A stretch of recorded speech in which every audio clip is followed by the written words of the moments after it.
इस एपिसोड के आगाज में आप देखेंगे उरूज वालों के जहाज पर हमला हो जाता है। नीचे जाफर कहता है हमला हो गया है, जल्दी से अपनी रस्सियां खोलो और यहाँ से निकलकर अपनी जान बचा लो। जिसके बाद वो मुंह से एक दूसरे की रस्सियां खोलने लग जाते हैं। ऊपर उरूज मैस्कत से कहता है हमला करने वाले कौन हैं? मैस्कत कहता है पता नहीं चल रहा बाबा उरूज, कुछ भी साफ नजर नहीं आ रहा। इलियास कहता है समंदर में कोई जगह महफूज नहीं, गांव के करीब वो हमला कैसे कर सकते हैं? उरूज कहता है उन्हें पता था कि हम यहाँ से गुजर रहे हैं, गांव वाला हमला भी इसी मकसद के लिए था। मैंने तुमसे पहले ही कहा था कि खैर के काम आसानी से नहीं हुआ करते। फिर उरूज कहता है हम जाल में फंस गए हैं, जल्दी से तोप तैयार करो।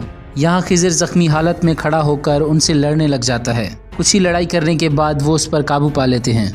यहाँ सिल्वियो कहता है तुम लोगों को क्या लगता है कि मैं अपनी बेटी को लिए बगैर यहाँ से चला जाऊँगा? ईसा कहता है ज़रूरत पड़ी तो खून के आखिरी कतरे तक लड़ूंगा, लेकिन फिर भी अपने पास पनाह लेने वाली लड़की को तुम्हारे हवाले नहीं करूँगा।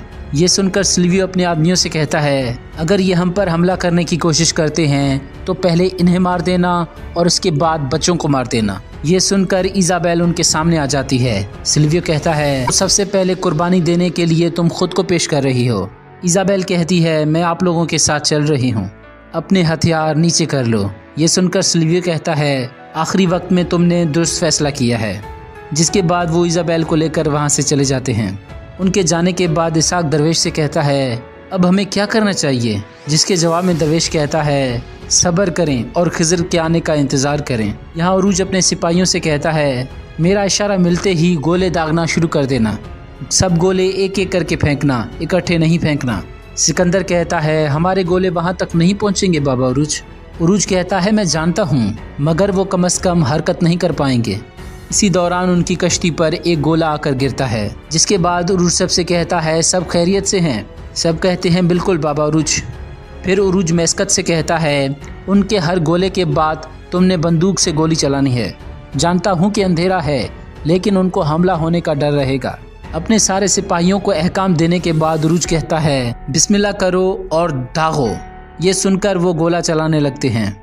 हमला करने के बाद वो अल्लाहू अकबर का नारा लगाने लगते हैं। यहाँ एक डाकू एंतवान से कहता है ये लोग अपनी जान के प्यासे लग रहे हैं, ख्वामख्वाह में गोले और गोलियां दाग रहे हैं। एंतवान कहता है ख्वामख्वाह में नहीं, तुम उरूज को नहीं जानते, वो लोग वापस जा रहे हैं। हमारे हाथ से निकलने से पहले उन्हें खातिर खा नुकसान पहुँचाना होगा। एंतवान कहता है हमला करो। ये सुनकर वो हमला कर देते हैं। हमले के बाद उरूज कहता है सब ठीक हैं? आवाज़ आती है जी बाबा उरूज। उरूज कहता है जहाज़ के निचले हिस्से को देखो और बारूद को महफूज करो। इसी दौरान नीचे पड़े एक बारूद में आग लगती है, जिसके बाद वो फट जाता है और वहाँ पर एक बहुत बड़ा धमाका हो जाता है। ये देखकर एंतवान हंसने लग जाता है। जिसके बाद वो कहता है क्या तुम लोगों ने देखा? अब तो हमले की ज़रूरत ही नहीं, वहाँ धमाका हो गया है, मौजा हो गया मौजा। फिर एंतवान कहता है तुम मुझे मार नहीं सके, मगर मैंने तुम्हें तुम्हारे साथियों के समेत समंदर की तह में गर्क कर दिया बाबा उरूज। स्याह कज़्ज़ाक़ के अलावा ऐसा कौन कर सकता है भला? सामने उरूज वालों की कश्ती तबाह हो चुकी होती है। यहाँ खिजर रात को के कब्जे में होता है। इसी दौरान एक तरफ से आवाज़ें आने लगती हैं। ये सुनकर रात को कहता है चलो यहाँ से, इससे पहले कि लोग सर पर सवार हों, यहाँ से चलो। इसके बाद वो एस्तर को अपने साथ लेकर वहाँ से चले जाते हैं। नाजरीन ये आवाज़ें वहाँ पर छुप कर कुछ बच्चे कर रहे थे। बच्चों को अपनी तरफ आता देखकर खिजर बेहोश हो जाता है। दूसरी जानिब समंदर में उरूज एक लकड़ी पर बेहोश पड़ा था। उरूज के वो सिपाही जो होश में होते हैं वो अपने बेहोश साथियों को लकड़ियों के तख्तों पर रख रहे होते हैं, जबकि इलियास समंदर के बिल्कुल नीचे होता है और उसका टांग रस्सियों में जकड़ा हुआ होता है। इलियास वहाँ से निकलने की भरपूर कोशिश करता है, लेकिन वो नाकाम हो जाता है। ऊपर उरूज को होश आ जाता है। इसी दौरान सिकंदर उसके पास आकर कहता है धमाके की वजह से जहाज़ पर मौजूद काफ़ी सारे लोग मारे गए हैं और जो बच गए हैं उन्हें आपकी तरह लकड़ियों के तख्तों पर डाल दिए गए हैं। उरूज कहता है इलियास कहाँ है? सिकंदर कहता है उसे किसी ने नहीं देखा। ये सुनकर उरूज समंदर के अंदर चला जाता है। यहाँ इलियास काफ़ी कोशिश करने के बाद बेहोश हो जाता है। इसी दौरान उरूज भी वहाँ पर आ जाता है। उरूज पहले रस्सी को काटता है, जिसके बाद वो इलियास को लेकर ऊपर चला जाता है। बाहर आने के बाद सब इलियास को संभालने लगते हैं। इसी दौरान इलियास को भी होश आ जाता है और वो खांसने लग जाता है। यहाँ एक शख्स सराय के कमरे में मौजूद होता है। इसी दौरान उसके पास एक नकाबपोश शख्स आता है। उसे देखकर वो शख्स कहता है जनाब मेरा यकीन कीजिए, मेरी कोई गलती नहीं। लेकिन वो नकाबपोश उसे मार देता है। इसके बाद अगला दिन शुरू हो जाता है। यहाँ खिज़र को होश आ जाता है, जिसके बाद खिज़र कहता है किताब कहाँ है। वही मौजूद लड़का कहता है वो एस्तर को अपने साथ ले गए हैं, अगर हम वहाँ पर ना आते तो वो लोग आपको भी मार डालते। इस वक्त हम एस्तर के घर में मौजूद हैं। खिज़र कहता है एस्तर को अपने साथ ले गए और किताब भी हमारे हाथ में नहीं। निको कहता है भाई लेकिन हम जिंदा हैं, अगर ये भाई लोग नहीं होते तो हम मर चुके होते। ये सुनकर खिज़र उस लड़के से कहता है यानी हमारी जानें तुम्हारी मकरूज़ हैं। किताब और एस्तर को तलाश करना बहुत ज़रूरी है निको, न जाने हम किस जाल में फंस गए हैं। उरूज आगा भी गायब हैं। उरूज आगा आप हैं कहाँ? ये सुनकर वो लड़का कहता है क्या आपका भाई बाबा उरूज है? ये सुनकर वो सारे बच्चे कहते हैं ये तो बाबा उरूज का भाई है। लड़का कहता है तो आपने हमें पहले क्यों नहीं बताया? अच्छा हुआ कि हम लोगों ने आपको बचा लिया। बाबा उरूज यहाँ के बहादुर तरीन आदमी हैं। खिज़र कहता है वो लोग इस्कंदरिया में कैसे दाखिल हुए? ये सुनकर वो लड़का कहता है ये सब जानने के लिए हमें सराय जाना होगा।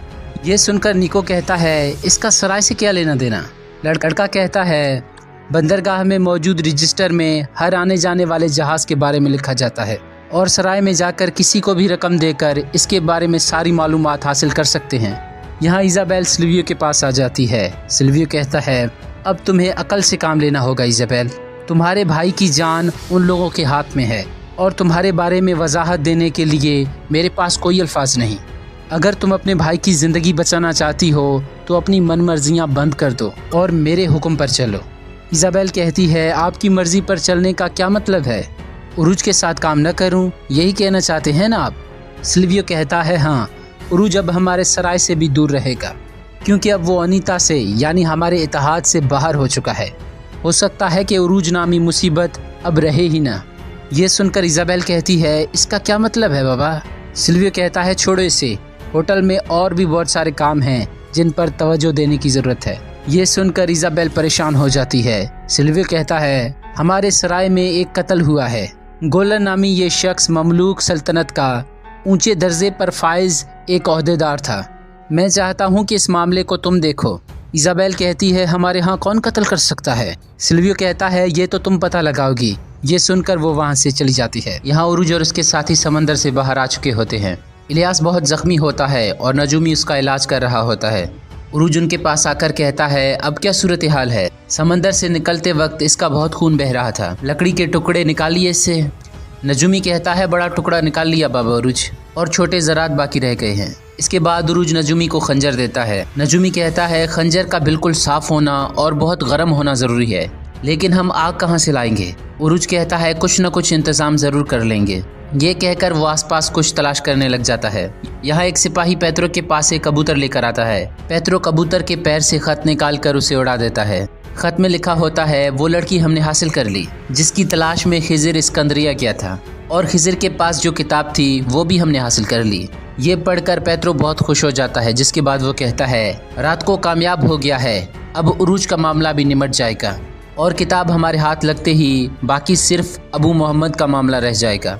और इस काम के लिए सिल्वियो और काहिरा में अपने राब्ते वाले लोगों तक पैगाम पहुंचा चुका हूं। उनसे हासिल करदा मालूमात के मुताबिक उस जगह जंग की मंसूबाबंदी करेंगे और फिर रूम की तरफ बढ़ेंगे। यहाँ उरूज मुसलसल आग जलाने की कोशिश कर रहा था और आखिरकार वो आग जलाने में कामयाब हो जाता है। सिकंदर जाफर की तरफ देखकर कहता है ये सब कुछ इस बदबख्त की वजह से हुआ है, अगर ये जहाज में बारूद न लाता तो ऐसा होता ही नहीं। उरूज कहता है एक बार ये होश में आ जाए तो मैं इसे बता देता हूँ। सिकंदर कहता है क्या करोगे? बाबा उरूज ने इसे बचाने के लिए कहा था, क्या तुम इसे मार डालोगे? अगर मारना ही था तो उसे वहीं समंदर में छोड़कर आते, ख्वामखा में इसे अपने पीठ पर लाद कर लाए। इसी दौरान जाफर होश में आ जाता है, लेकिन होरोज जो मारकर उसे दोबारा बेहोश कर देता है।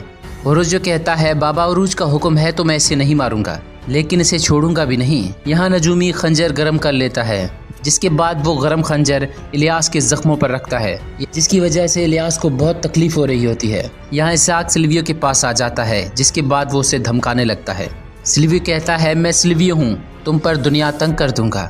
इसहाक कहता है और मैं याकूब सिपाही का बेटा इसहाक हूँ, तुम्हारे लिए इस इस्कंदरिया को कब्र बना दूंगा। ये सुनते ही सिल्वियो के आदमी इसहाक पर हमला कर देते हैं, लेकिन इसहाक उनकी पिटाई करने लग जाता है।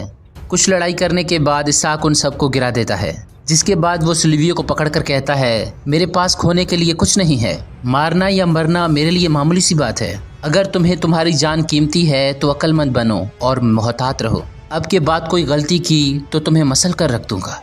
ये कहकर वो वहाँ से चला जाता है।